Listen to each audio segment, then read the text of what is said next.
Hello viewers, welcome to AudioViz 360. Today I have this BoAt Airdopes Kick earbuds. So I am going to show you how to do factory reset of this model. So without wasting any time, let me start doing that. So directly I am going to show you how to do factory reset. So before doing factory reset, we have to unpair the device which is already paired. Here it is not connected to the mobile, but it is paired here. So I am going to select it and click the unpair button. So it is unpaired. Now I am just turning off for the safety reasons. So now we have to open the case and we have to take out the both earbuds. So you can see it will be in pairing mode here.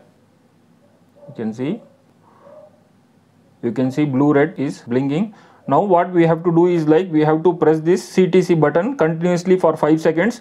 So I am going to do that now. So this is the CTC button here. So I am going to press it for continuously 5 seconds. After 5 seconds, you can see both earbuds will blink red light for 5 times, I think. So let's do it and let's see. Now I am going to press the CTC button here.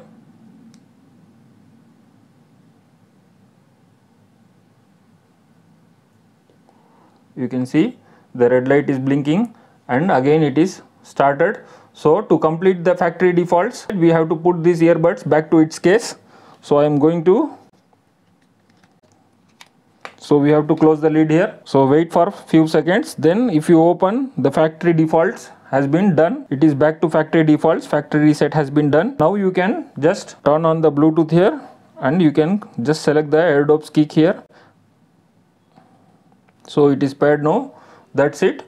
This is the basic steps. You have to follow the steps what I have shown in the video. Thanks for watching the video. If you like the video, please do like, share, subscribe to AudioViz 360 and hit that notification bell icon and write comment in the comment section below. If you subscribe, it will motivate me to make more of like these videos. Thanks for watching. Bye.